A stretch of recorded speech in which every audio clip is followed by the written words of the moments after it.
not going to say that this covers everything on the subject, nor is it going to be up to date, because I'm sure that some of the things that you know that should be included aren't included. However, I think the subject is quite interesting, and I want to say we've been there before.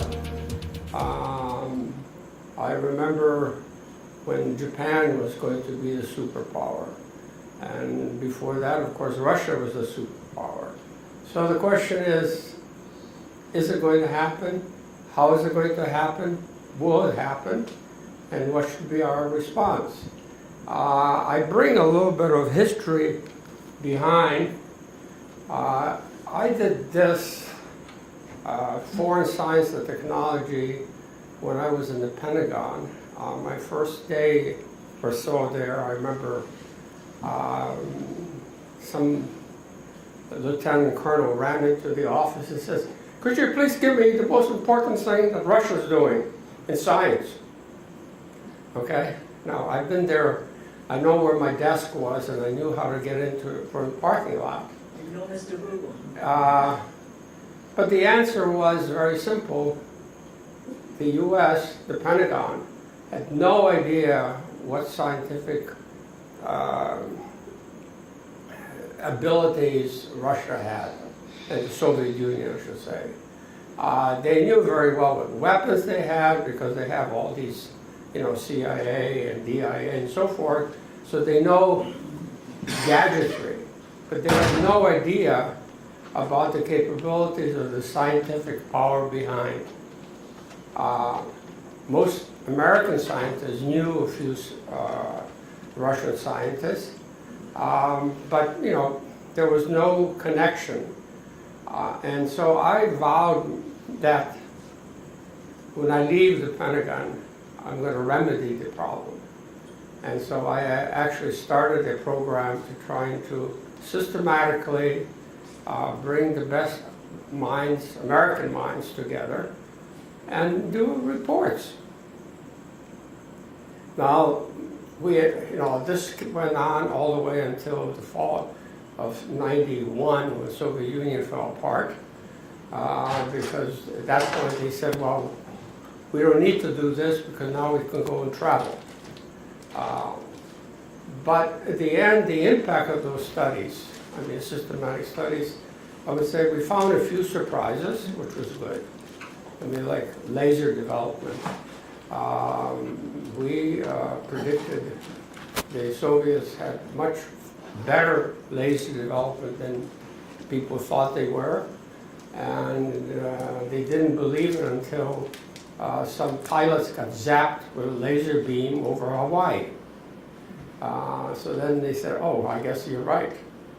But the biggest impact was we saved a lot of money, because rather than chasing down paths which were not there, many of the reports came up with conclusions saying, look, this is impossible based on physics. And let me give you an example. Long ago, there was this famous theoretician, Soviet scientist, who became Academy member, and I guess it was Gorbachev or somebody, but gave him a whole institute.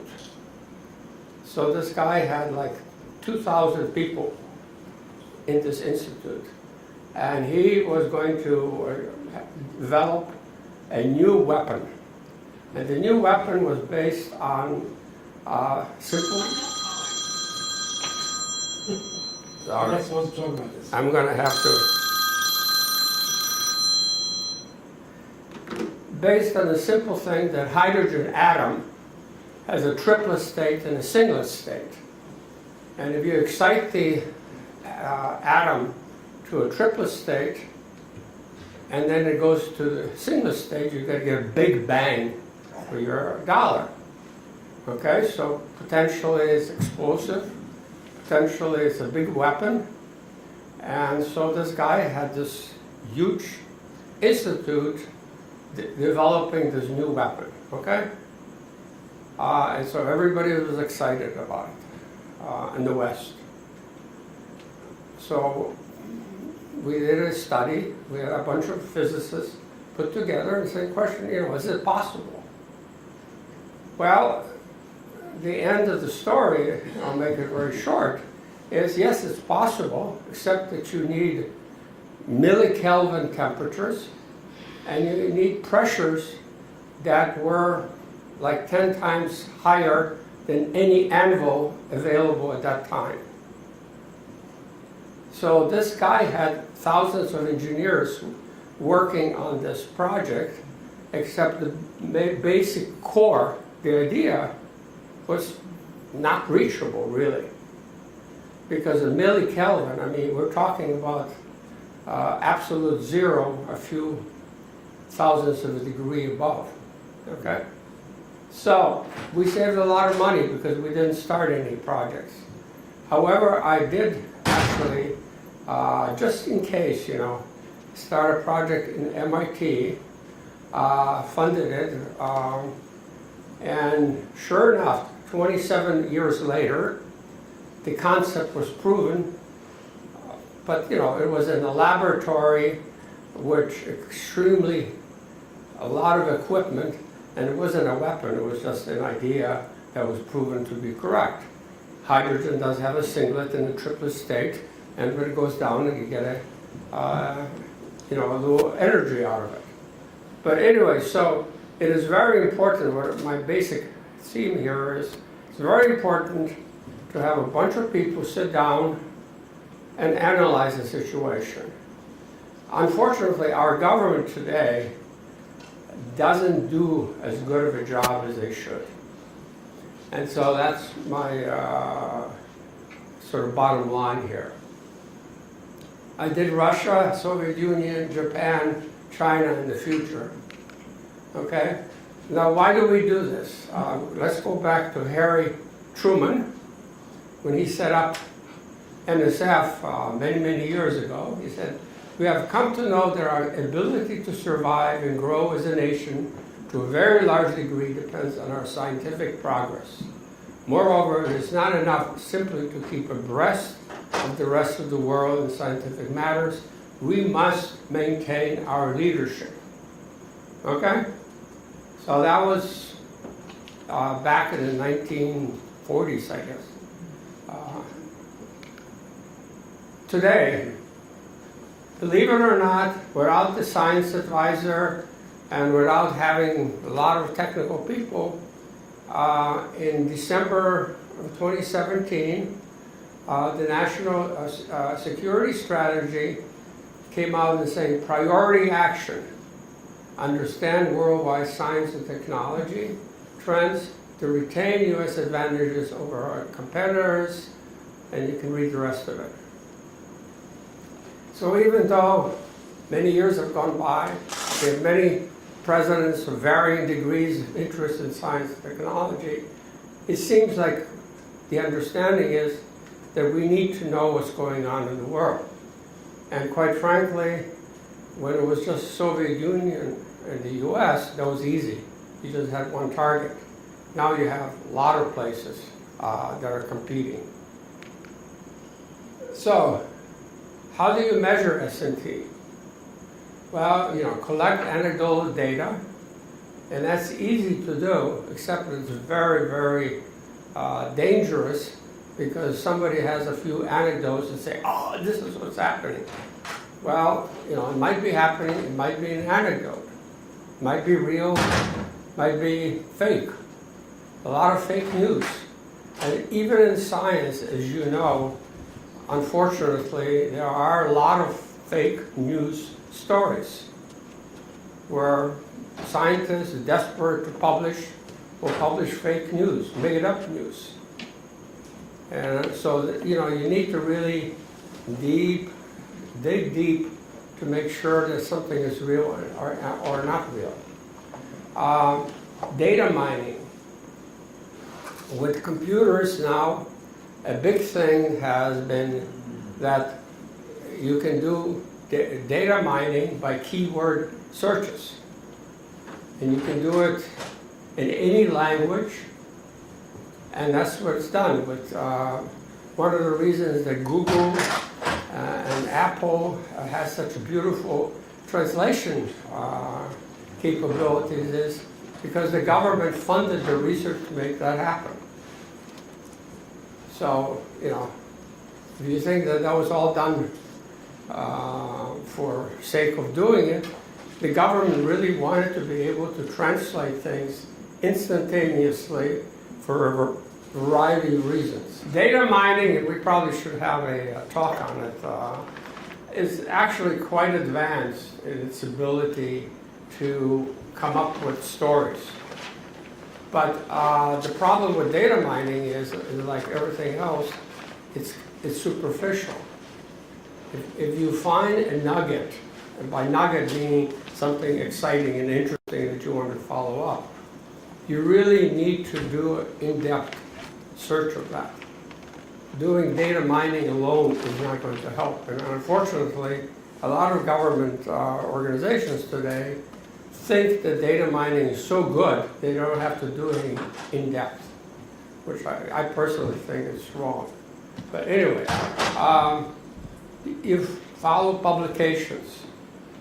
Now we follow publications. In fact, 10 years ago it was quite clear that the number of publications in China on materials research was just going on increasing incredible speed.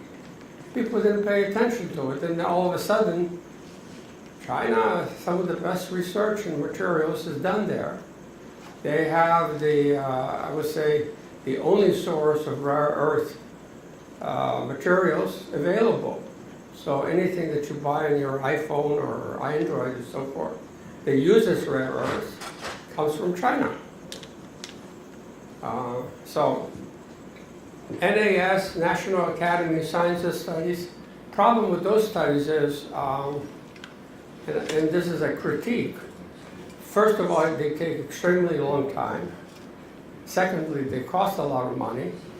Third, they really are written by staff rather than experts. They bring experts together for a couple of day discussion, and then staffs write up the report.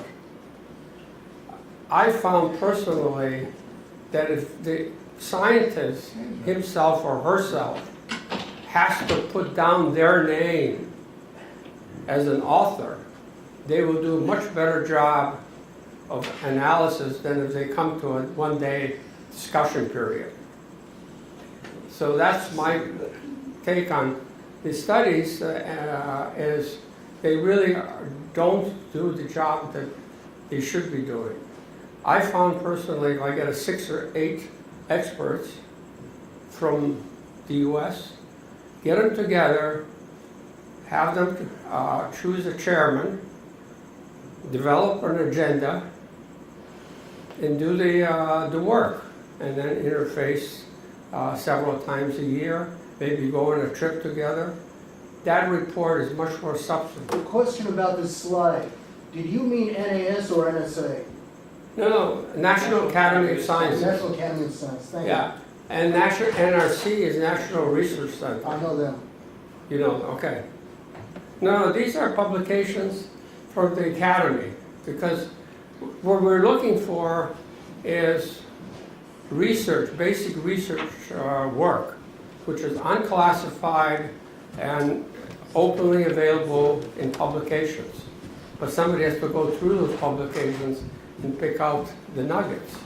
You know, and this is a side story, but Russian publications, because of the censors, the scientists couldn't publish their work easily. And so what they did was they published several articles, okay? And so in order to understand what's going on, somebody in the West had to get all those articles together and put them together and say, this is what they wanted to do.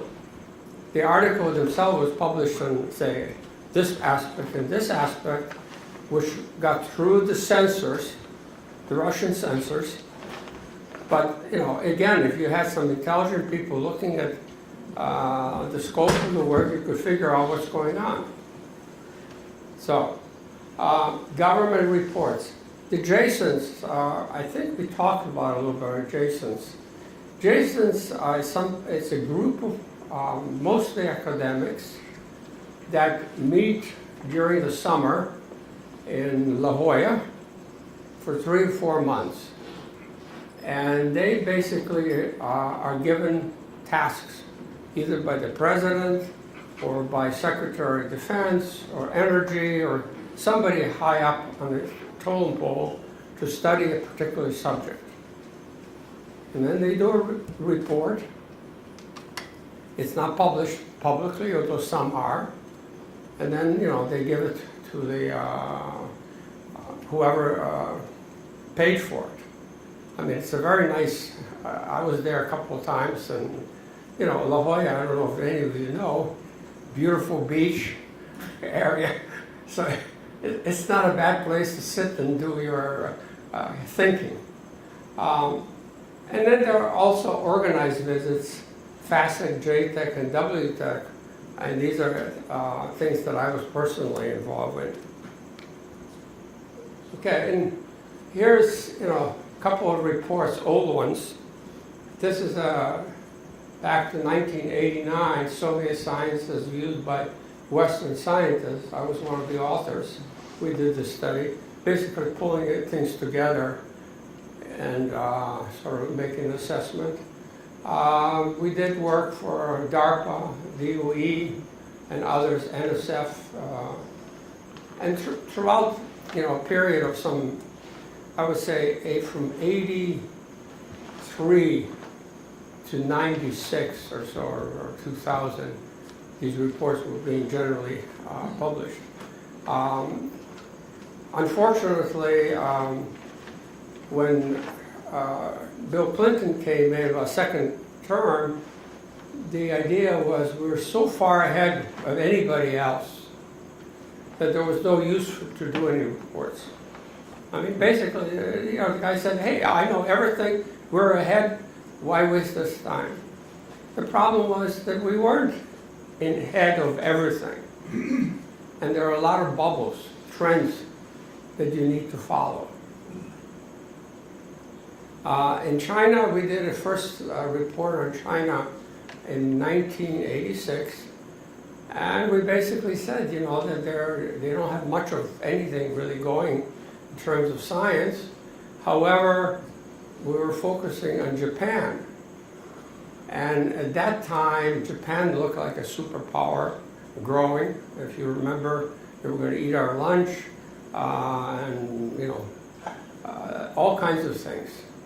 Well, some things happened to Japan that probably will happen to China if they don't do something very structurally. And I'm not sure they're willing to do that, because it means giving freedom to innovators and ability to do what you want to do and not listen to the big boss and sometimes screw around. And that's not going to happen very soon. At least I don't think. Okay, general remarks. I personally think that China is trying to follow Japan's footsteps, except they're trying to avoid the problems that Japan got. There are some major differences. Economy is much bigger than Japan. They have 1 billion people. Japan was like 100 million something. They're working on dual use as a priority, whereas in Japan it was anti-military. So in fact, there was that's changed a little bit, but essentially the military organizations were separated from the non-military to the point that they didn't even want to talk to each other. There's a large U.S. trained expats of Chinese origin, and these are major differences. There are special requirements for U.S. companies doing R&D in China. For example, AT&T during the collapse of our economy in 2009 and 10, they really existed because of support from China.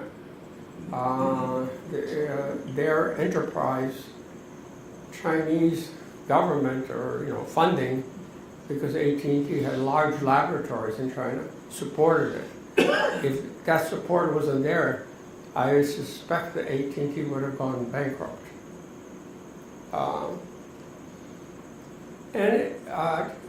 China's culture permits adoption of foreign ideas. The other difference is, unlike Japan, in China women can work, and there is not much of a gender discrimination. And in Japan, women were essentially not only discriminated, but were not allowed to work in areas of science and technology. And so most educated women were smart enough, just left and went to the West Coast and thrived. That's changed somewhat, but the mentality is still there that you don't see, too many women in faculty positions, particularly in science and engineering in Japan. So these are the differences. Similarities, there's top-down culture. You dictate things from the top. And I haven't seen China doing anything different. I mean, things are mandated from the top to do this, to do that. Young people lack freedom to do whatever they want to do. And this is particularly important in computer science, where you have a bunch of geeks who want to sit in a room. They really don't want to pay attention to things going on. They just want to do whatever they want to do. They're entrepreneurs, and they don't like to listen to top-down directions. They're good in large projects, and these are engineering projects, but less so in small efforts. So a large project like manned space, the Chinese are doing very well. In fact, if you follow the press, they put up satellites and they have plans to put man on the moon, on Mars. They're developing rockets. They're quite good at that. The underbelly, though, universities are weak. They're gaining ground, but they're weak. And we are very lucky here in the United States, because the best of the best trainees come here to universities. So we get skim off the top, if you will. They get upset about that, but that's the reality. George, Yes. do they stay here? Well, they want to stay. A good 80% of the Chinese students at MIT wants to stay here. But not all are able to stay because our immigration laws are screwed up. But the answer is yes, they want to stay here. And that's another story, but many students, and I get close to MIT foreign students, they want to stay here because, quite frankly, when they go back, and this is true for China, for Russia, for Ukraine, anybody else, they find that the atmosphere is hostile to them. When they bring new ideas, the reception is, oh, you've been spoiled by Americans. So they're not, the receptivity is not very good. China, on the other hand, realizes that and has programs to remedy it. But generally, most students who come here, they want to stay here. And my own personal feeling is we have benefited from immigration for the last 100 years, maybe even more. I mean, after World War I, all the German scientists came here and gave us the ability to go to rockets, von Braun and others, Einstein.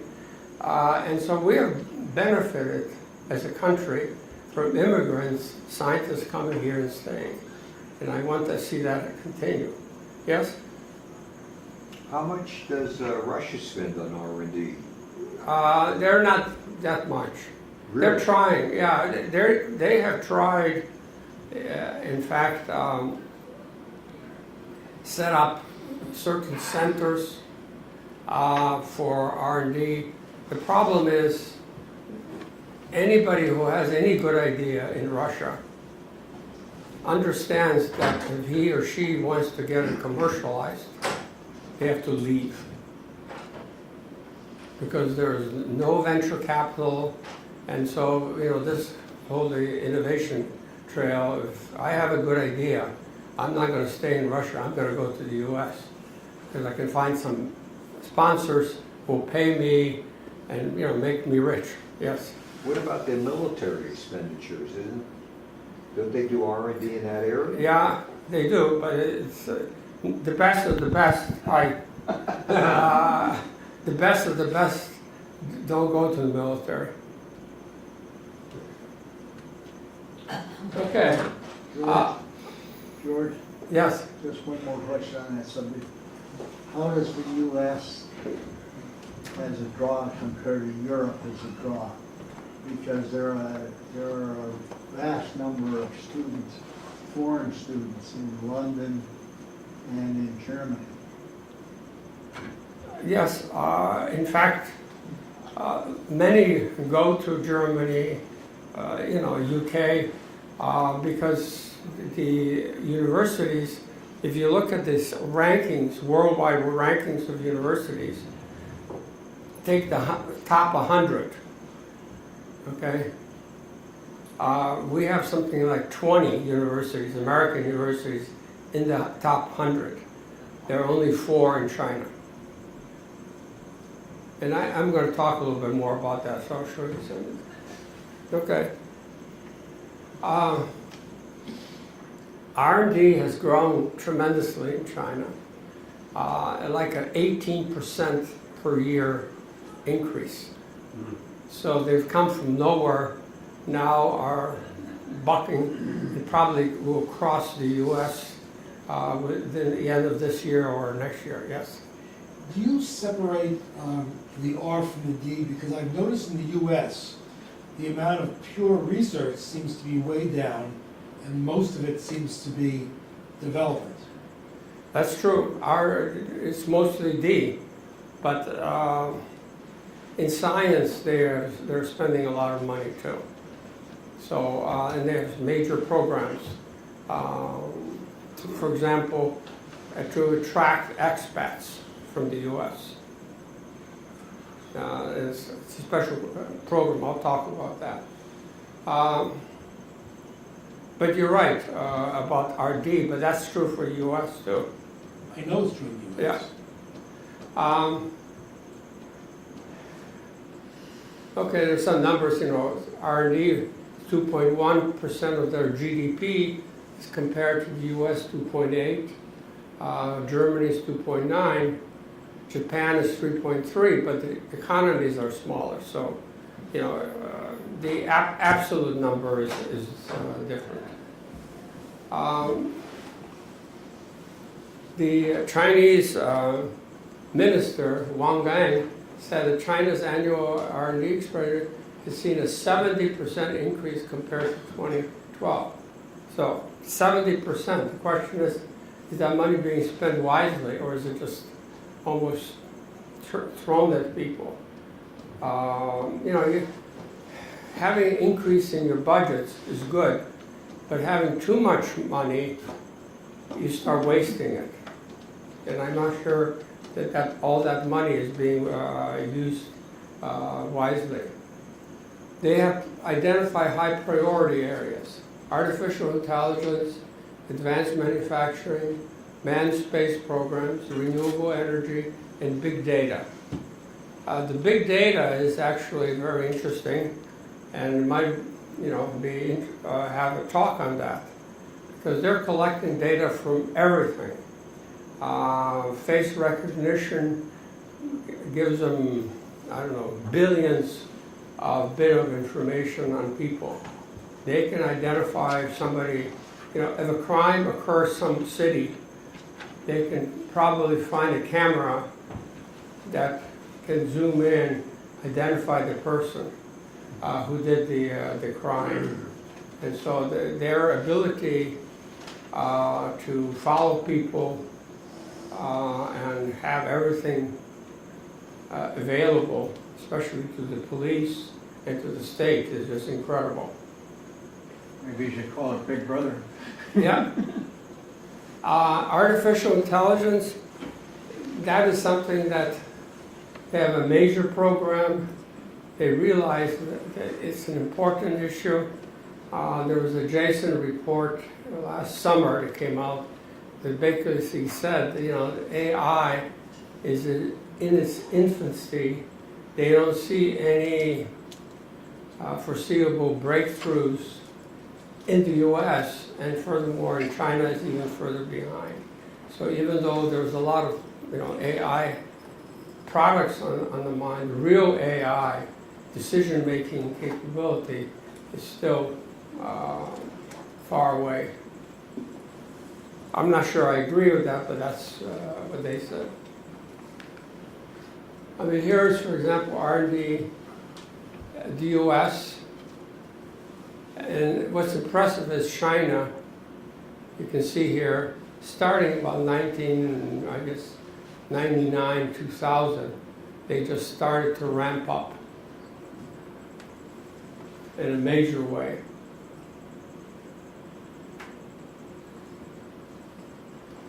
George, what would that look like if it was a percentage of GDP? Would it have the same shape, do you think? To a large degree, yeah. In fact, yeah, I think it would probably follow closely. Maybe China would not look as impressive as a function of GDP because their GDP went up. But still, these are actual dollars. But by definition, if you have more dollars to spend, you have more dollars to spend. The United States has more dollars to spend than Germany or Japan. Yeah. But it may be a much smaller percentage showing the focus of the government. Correct. In fact, the US, a good fraction of this is industry. The problem here is that Tower doesn't go as far as a Wuhan. What's the Chinese? Correct. Yeah. It doesn't go as far. So they may be getting more science done. They get more bang, They essentially. get more bang for the buck. Yeah. And also, Chinese currency has been undervalued, so the exchange rate here may actually underestimate the size of that graph. I agree. But the point is, this is quite impressive. Yeah. No, you know, It's definitely growth. yeah, very major The growth. slope of the curve is pretty steep. Yeah. It's exponential. I mean, you were saying 17% a year. Yeah. That means double every 4 years, Yeah. and that's what it's doing. Yeah. Yeah. George, Yes. these expenditures, that's only government expenditures? No, these are total No. R&D per country. The country, oh, okay, industry as well. Correct. Okay, thank you. But in the US, a good fraction is industry. In China, industry doesn't do much. The R&D is done by government. So, you know, the relative fraction of industry versus government is different for different countries. If you're interested, I mean, there was an NSF report that they gave out, that just came out in January, that has, you know, the details on some of these things. Okay, achievements, materials research, genetic engineering, dark matter, quantum computing, entanglement. This is particularly exciting to me. Artificial intelligence, brain science, men's space efforts, and other potentially disruptive Chinese research. Excuse me, George, can I make a request on this? George and I have talked about getting a speaker on quantum computing now for probably 4 years. But we haven't been able to figure out who knows enough about what's happening in that domain to talk about it. So if there's anybody in this room who knows anybody, or if one of you want to study it and talk about it, that would be a subject. Yeah, Evie? Yes, we actually know a scientist, I think he's also MIT graduate, and he's actually not just a study, and he invents some of the. Well, maybe we could talk we can offline. probably But try, yeah. there are a number of faces in here in the room today that I haven't seen much of over the course of the last year or so. So keep in mind that one of the things we're always looking for is friends of friends, people that can come in and give an interesting talk on an interesting subject. Okay, sorry, George. George, quick question, please. Can you just define entanglement in 25 words or less? The what? Entanglement? Oh, yeah, actually I have a slide on that. Good, thank you. Spooky action at a distance. It's spooky. It's what? Spooky action at a distance, Yeah. that's what I understand. Exactly. Yes, it is. All right, how is this happening? There's a lot of talk about theft of American intellectual property and forced technology transfers. And some of it is talk and some of it is real. When AT&T was essentially bailed out back in 2009, the price they paid is they had to share their IP with That's Chinese intellectual government. property. Okay?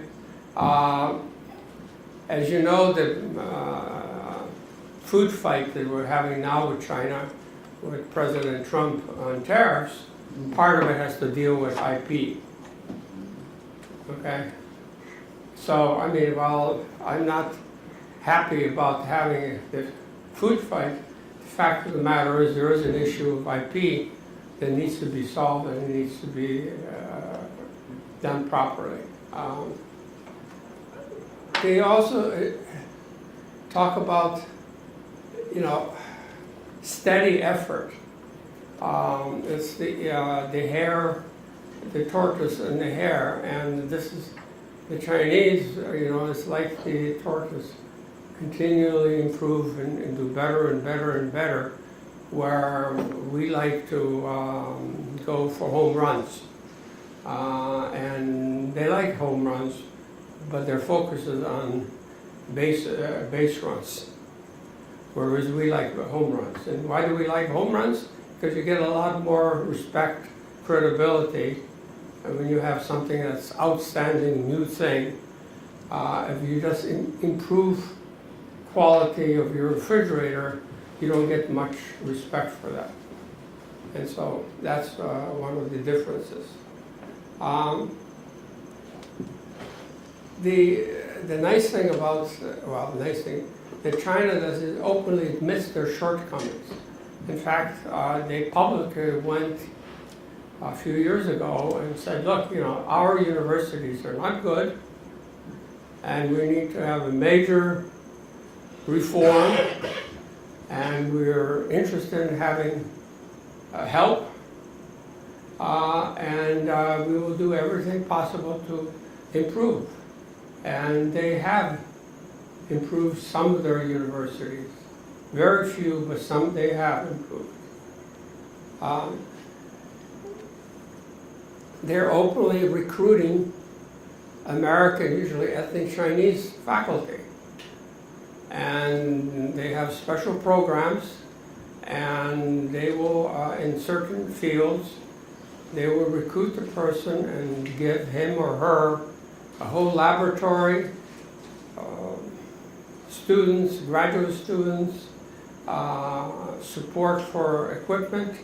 And so you can imagine somebody who does brain research at MIT offers such a position at one of the universities, suddenly he or she doesn't have to write proposals like most of the faculty, American faculty have to do. They just go there and do whatever they want to do. Very, very attractive. They provide funding for young scientists, especially those trained in the US. So their focus is on trying to get some of the 80% who want to stay here to go back to China. and they reformed their universities. This is the situation with university degrees in science and technology, okay? I think they believe that there's a future in science and technology, right? Is the sister really right? The US only has 250 or 300 degrees Yeah. a year? That can't be. These are bachelors. These are bachelors. Look at any major university, the engineering school and the science MIT has more than students, that. minority in the school. The MIT, okay. MIT undergraduate has like 20% foreign. Graduates, it's half. Half of graduate students at MIT are foreign students. Of that half, 80% are Chinese.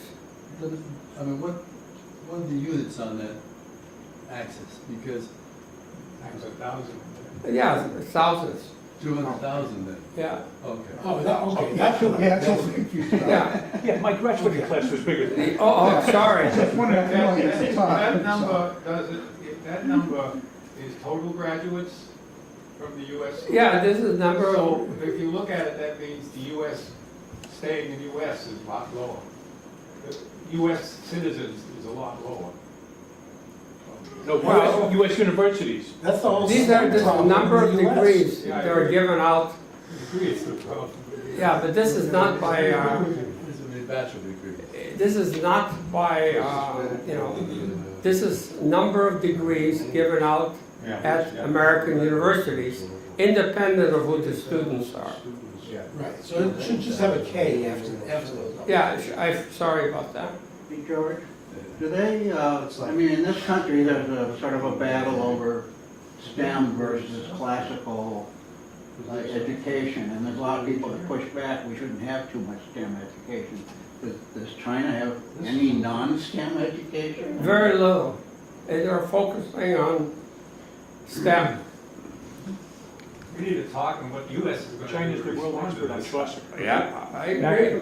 Here's Back on the previous- now, George? this is PhDs, so that the other one was bachelors essentially. These Go are back one. PhDs. China overtook the US in PhDs around 2007. Again, these are thousands, 3,500. Thousand. Yeah. Yeah,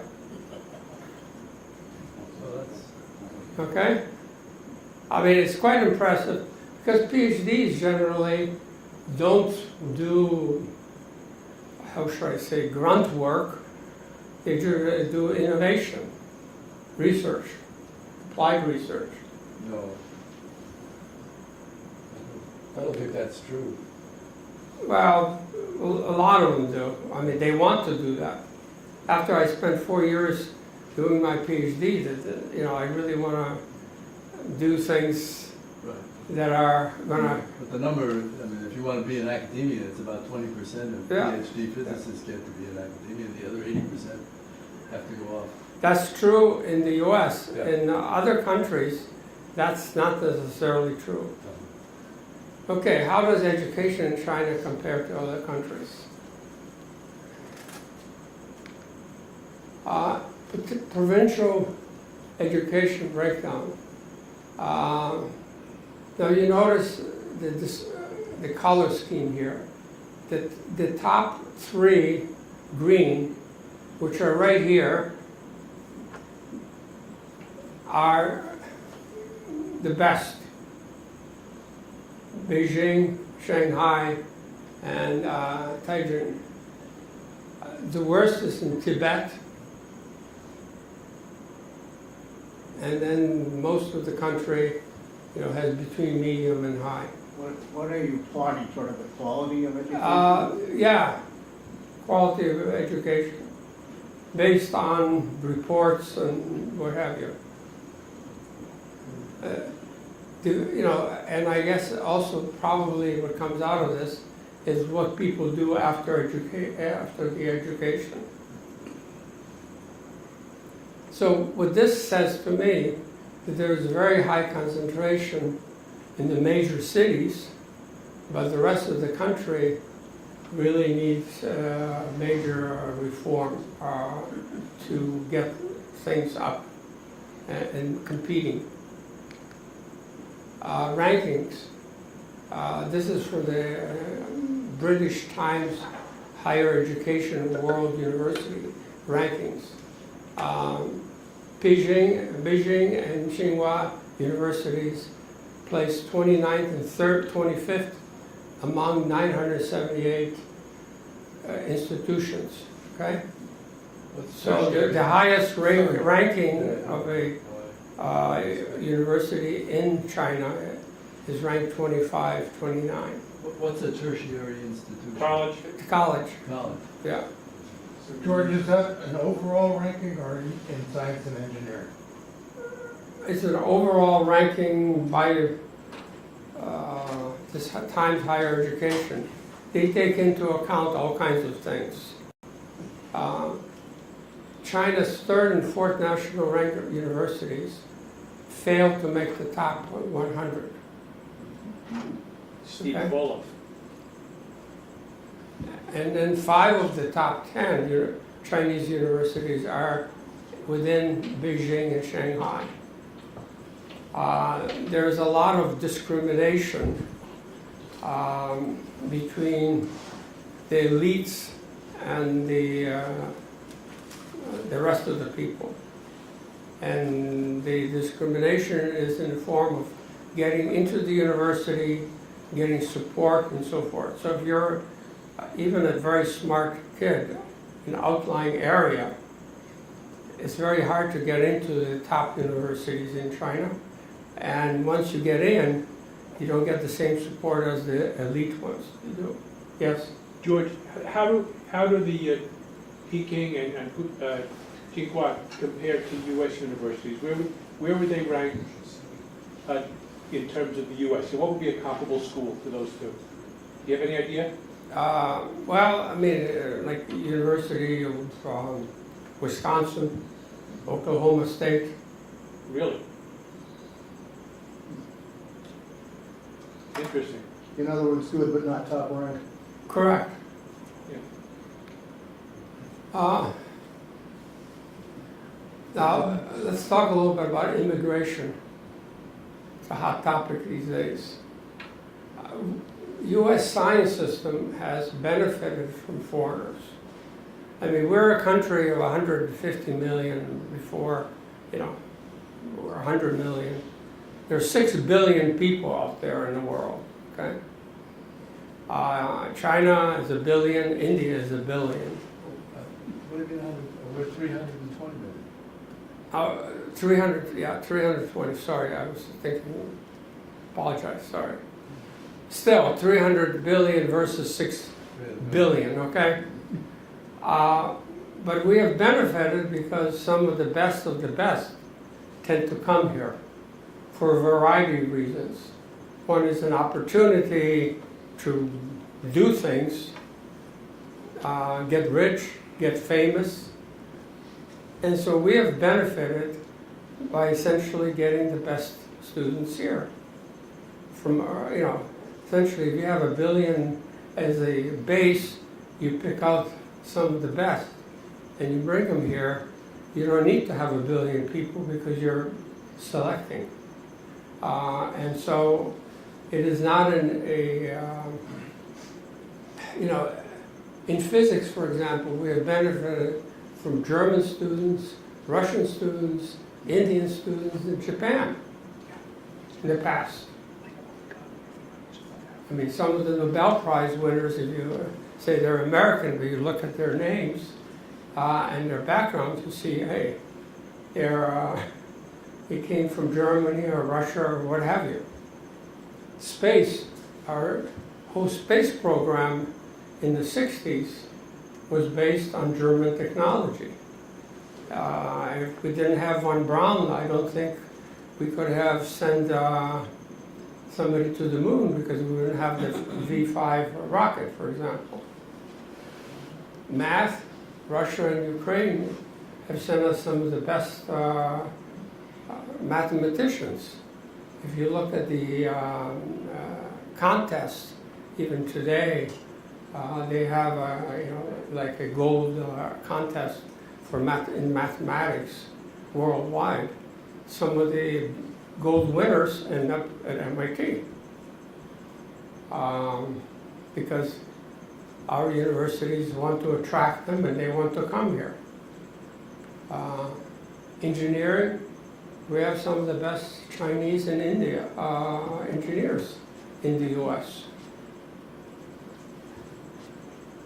You look at Lexington, and a number of our neighbors are Chinese or Indian, and they're presidents of companies, and they have done very well. So the dominant position the US has had is openness that we attract. And I hope that all this talk about immigration, if we really don't shoot ourselves in the foot, and that we have a logical program of continue to be able to attract the best to come here. Now, as I mentioned before, the vast majority of foreigners trained in the US want to stay here. And I don't know why we would want to train somebody for a PhD in science and engineering and then say, oh, okay, now you go back to where you came from because we don't have a job for you, or immigration quotas filled. So George, Yes. along that line, some of the Chinese students, are they supported by the Chinese government? I mean, who's paying for their tuition to MIT? If they're a Chinese resident that come here to get an education at MIT, for example? Typically, it's Is that the the foreign elite. government? No, typically it's the elite families.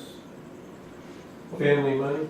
Yeah, family members. George, but a lot of them, a tremendous number of them are working for professors who have contracts for the research, which include research assistantships. And so they're being underwritten by the US government.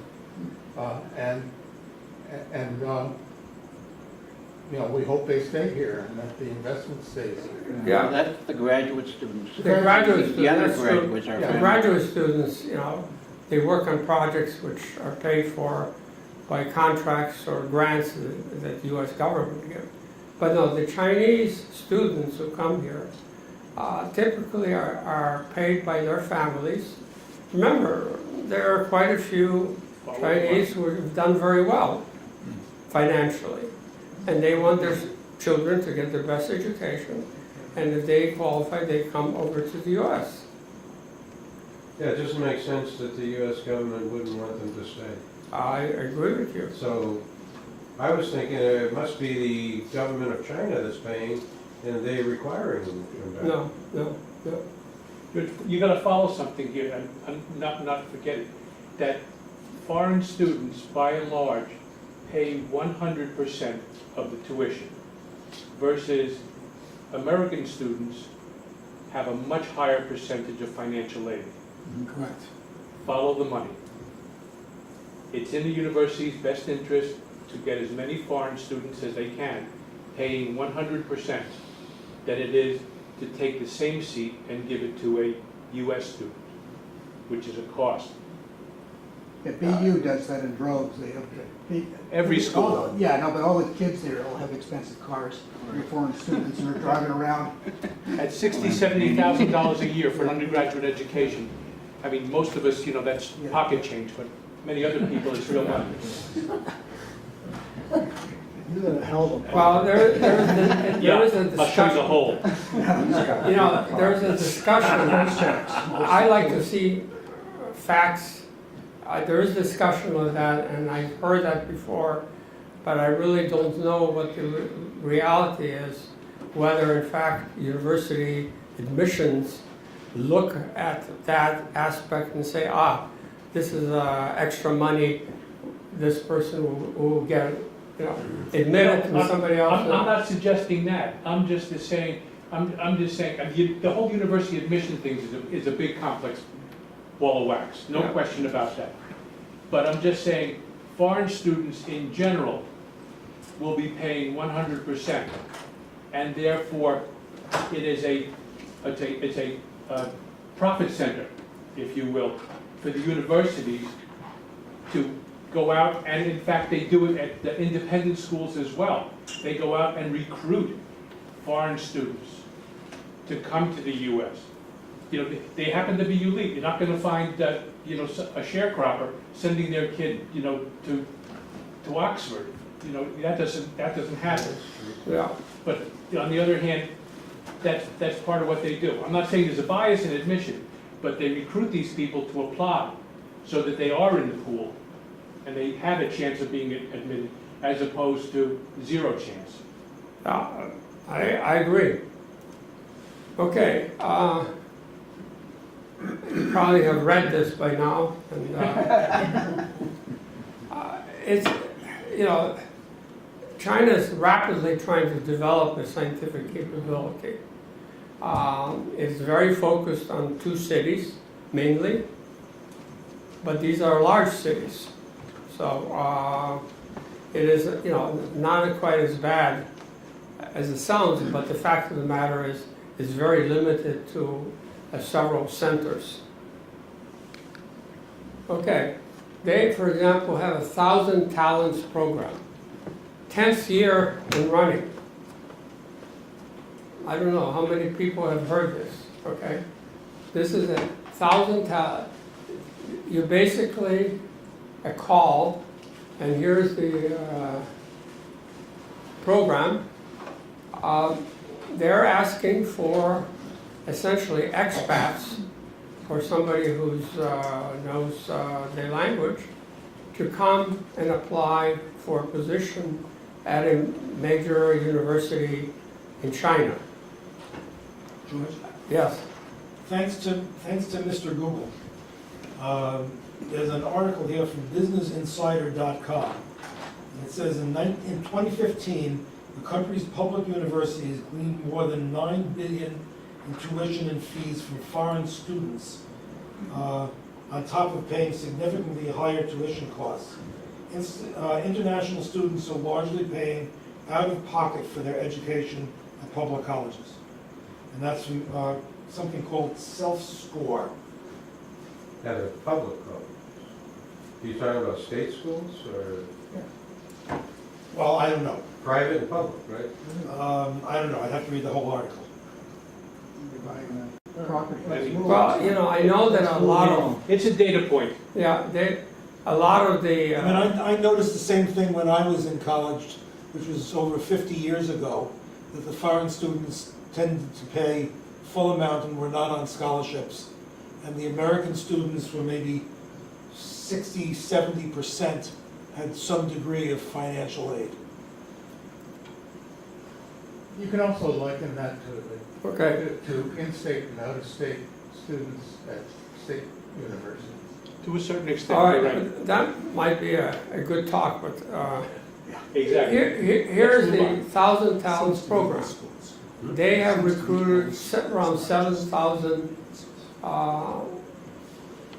faculty members from US who set up laboratories and are trying to duplicate the experience of an American university. So I think this is very innovative. I don't see any other country doing it. Russia tried to do something like that with a special program with MIT a couple of years ago, and it failed miserably. And the reason it failed miserably is that I guess Mr. Putin didn't like it, or so he fired the new guy who was in charge of the center, the university, and then just sort of MIT pulled out, and I don't think much has happened as a result of it. And why? Because the top-down control in Russia. In China, at least this program seems that there is no top-down control. Yet, correct. And you know, You get special living benefits, working conditions. It's not bad. They offer your spouse a job so that, you come there with a family, the kids can go to school, these foreign students, or these international schools. Your wife or husband gets a job, so they really treat you nicely. And all the Chinese food you can eat. Exactly. Real Chinese. And maybe even pizza. Okay. I mean, here, this is just an anecdotal of research papers in AI. And I have here NATO allies, PRC, and US. Okay. Now, why we don't publish more AI? That's a good question. Well, a lot of it's proprietary out in the US. Right. The US, how much AI work is being done by the US government? Yeah. Or for that matter, how much does Google publish? Google publishes it. More than you The want to top know about scientists yourself. publish, yeah. Google does publish. I know they publish, but they may hold an awful lot back. Yeah, it's all called IP. Yeah. George, the IP will probably kill a lot of Okay. publications. Yeah. Okay, a few kind of highlights. They're developing, it's called Long March 9. It's a rocket that's Saturn V type class, but it's going to be big enough to take man to the moon and possibly to Mars, and is reusable as compared to Saturn V, ours, which is not reusable. Okay, July 5th, 2018. And this is, we're talking about entanglement, okay? June 15, 2017, they had a satellite, Chinese, on Earth, they entangled 2 photons. 2 photons got very close together and entangled, okay? Became blood brothers. They separated them out, put one up in the satellite, 1,200 miles above, and then they tried to communicate. Now, with entanglement, it's something that's, well, Einstein called it spooky. Essentially, a photon that's entangled with another photon knows instantaneously what you're doing to it. So, for example, if you have an entangled photon on Earth and you, say, want to know its polarization, you immediately know what the polarization is of its entangled brother up in the satellite. Now you might say, well, so what? Well, but it's instantaneously. So if you do something here, you instantaneously know what the brother is. So if you try to send a signal up there, the signal arrives much later than what this entangled system knows it is. So the beauty of this is secure communications and instantaneously communication link. No. Well, instantaneously in the sense that if you know something's positive here, it's going to be negative up there. Right, but you sent no information. Well, the information is that if you know it's negative up there, if something else comes up, it can be prepared that it is negative. Right, but you can't get that to happen faster than the speed of light. No, but what I'm saying is, if I'm sending you up, and I know already that that's up negative, you can be prepared that it's negative. You see what I'm saying? Not quite. It's like in code, right? Exactly. Yeah, but you can't, See, if it's... you cannot violate Einstein's. No, I know, but there are ways of there are ways of using it. Is with entanglement is you can know that somebody has messed with your signal. Yeah, and you know if somebody messes with it, that it's messed. Yes. So, crypto communications is very critical to this, and with quantum computing, this makes a big, big difference. And so we can get a talk on quantum computing. I think this should be one of the elements in there. I could give you something about entanglement. The latest is the Chinese physicists were able to pack 3 qubits, and qubits is bits of information, into each of 6 entangled photons. Okay? And this was reported in Physical Review Letter, July 16th. One point to make is that a qubit can contain much more information than a single bit of the kind that we're used to in digital Yeah. communication. But you see, this now, if it's encrypted, you can't bring the encryptor, and you are able to send a communication link. Okay?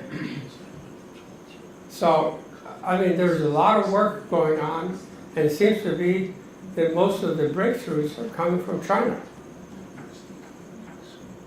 I don't know of any experimental results in the US. George, is Yeah. that satellite experiment where they had one photon up in the air and one on the other? Is For- that continued? Is it still? No, It dies off. it dies off, yeah. I mean, it's not very stable yet. So qubits don't live forever. I mean, the point is that they did entanglement separated by like a millimeter. Then they did it with, I don't know, a foot. Then there was an experiment that they did off the island, off the Atlantic. So it was like 10 kilometers. But then the Chinese came and they did 1,200 miles. How long did the entanglement last? I don't know yet. But, you know, this is exciting, and it opens up a new area that in communications is going to really be the future. And I can, as National Security Agency, NSA, is pumping a lot of money into this. Because we don't want to be left behind. Okay. What do the policymakers say? The National Science Board, which, you know, we don't have a science advisor, so the next best thing is the National Science Board. They say that they will overtake China will overtake the U.S. R&D spending. Well, we already have seen that that's going to happen. China has an early lead in advanced manufacturing, materials research, biotechnology, hypersonic propulsion, quantum information science. What is hypersonic propulsion? Hypersonic means above speed of sound. I think. Yeah. 4 or 5 Yeah. minutes. And, you know, biotechnology, if you remember, the US and the West mostly depends on virus, antivirus, you get shots, and these are made out of eggs. So that's why, you know, if you're allergic to eggs, you can't take shots because they're based on eggs, essentially. In China, developed an artificial, so they can produce antiviral, you know, almost immediately, whereas we have to grow the chicken eggs. Not all things like that are grown from chicken eggs. But you know, if it's There are artificial, alternative drugs. so when we had the chicken, the bird flu, we actually depended on China for the antidote or the things. And so they are doing things that are, you know, I would say different.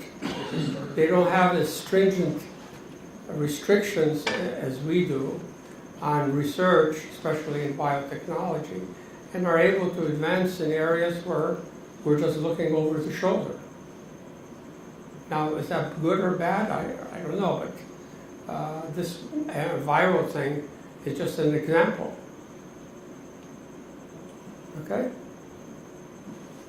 So the technology in China, I mean, to do quantum research, you gotta have some very powerful processors, processing chips. Are they as advanced as the U.S. Or other countries in They have terms of producing supercomputers. these chips? They have supercomputers that compete. In fact, it's a leapfrog. You know, 1 year they're ahead, another year usually Lawrence, Livermore, or Los Alamos has a supercomputer. So, but they are very, very competitive supercomputers. Well, quantum computers and what we call supercomputers are really very different species. So you can't compare them, at least on the hardware level. No, Yeah, and the quantum fact is computers they're right very now good are- at this. Yeah, quantum computers right now are actually, most of them are actually physically not that big, say, compared to large server farms and stuff like that that we have in supercomputers. So it's really quite different. You have to just compare the power rather than just the two of them. And they're programmed differently. Right now, quantum, this is an oversimplification, They use COBOL? but They're available on the internet, no, actually. but a lot of quantum computing is similar, at least what's been done, is you might say somewhat similar to analog computing, in that they solve very specific problems, and they're programmed to solve particular programs. They're not general purpose computers, at least not yet. Right. Well, the newest supercomputer, that's its Livermore that was just announced. I'm not sure, that's based on superconducting circuits, I think. Yeah, but that's still the kind of circuitry that more or less that we understand from now. It's not, the fact that the superconductivity is involved is a quantum phenomenon. It has nothing to do with exploiting. Oh, yeah, no, I agree, I agree. Okay, I'm gonna sit down since I really enjoy this now. Steve, you got me here? I can sit? Okay. Made in China 2025 is another big program that China has launched. And it's now 5 years in the making. And they have global ambitions. And it's made on local protections. So, you know, this food fight that we're having with China, you know, is real, and there are some basis for it. It isn't like, you know, something that Trump came up out of nowhere. The question was, you know, this is 5 years in the making. Why didn't we do something 5 years ago when this was launched? In some ways, it's kind of too late.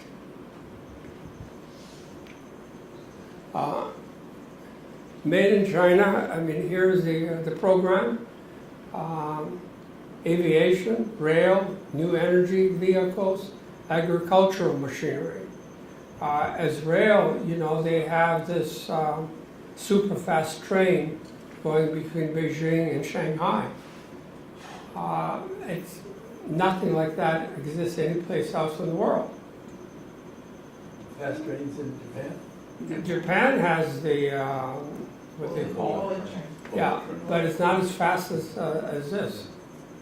Japan had a program, in fact, a superconducting platform program that they had down south of Japan. I visited it a number of years ago, but we never got the funding and it just sort of stopped. And, you know, they say this program has to have 40% of China's going to contribute entire industrial value-added manufacturing. I mean, that's a huge amount manufacturing that we're talking about. Preferential access to capital, domestic companies, and so forth. Now, you might say, this is great, but the problem is they're picking winners and losers. Now, as we know from our own experience in the United States, when you start picking winners and losers, you lose. Why? Because the winners are not necessarily winners that would generate by themselves to be winners. And losers sometimes should lose, but if they're propped up by the government, they continue to be a drain. The market forces really pick losers and winners, and the government does a terrible job. The US government as well as the Chinese or anybody else. And this is a major program that they're doing exactly that. They're saying this is industry, this company, we're going to supply you with resources that we want you to build up. But what happens with the company, it gets fat and happy. They hire a lot of people, they have all kinds of benefits, but they have really no incentive to exceed because their survival does not depend upon their achieving their goals.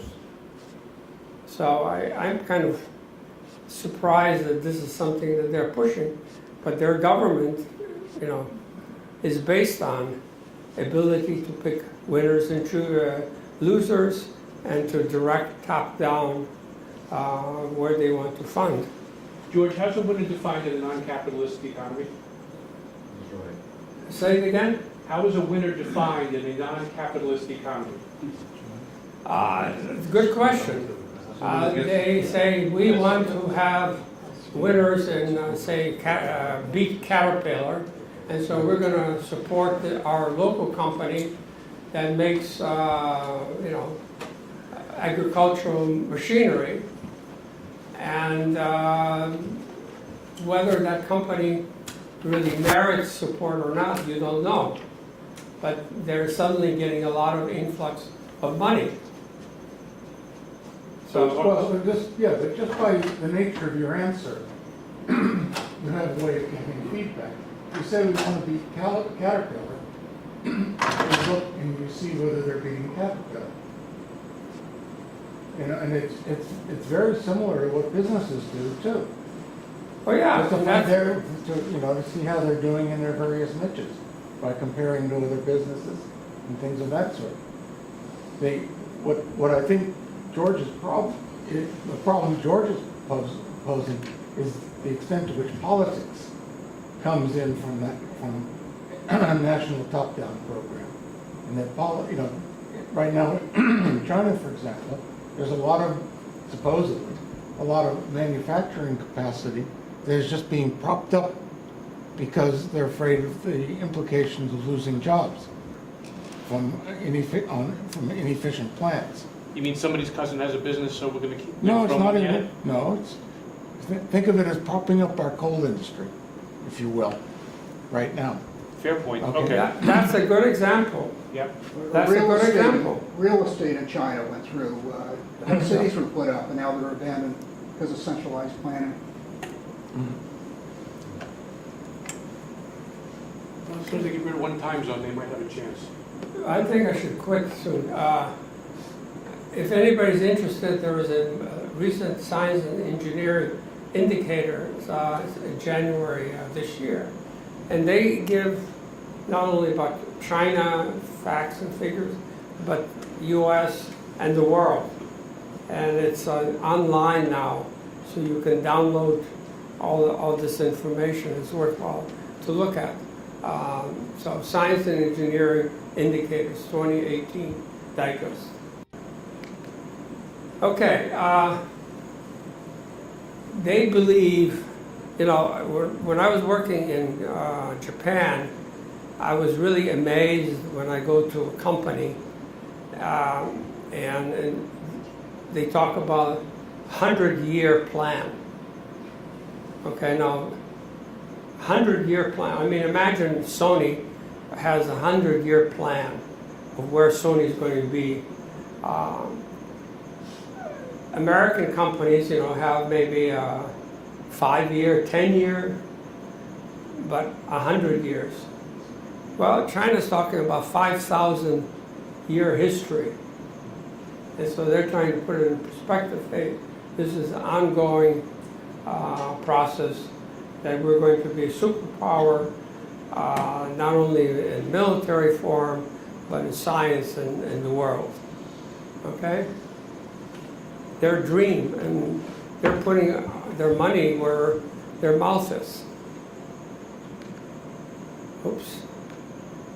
So, it's within reach.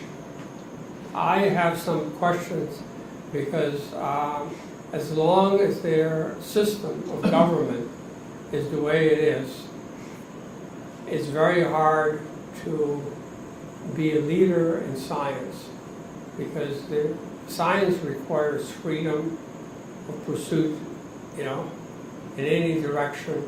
And somebody in Washington or in Beijing cannot tell a scientist in Omaha what to do. But that's what the Chinese are trying to do, dictating it from the top. And unless they loosen the reins, which means loosening the government control, they're going to fail in science.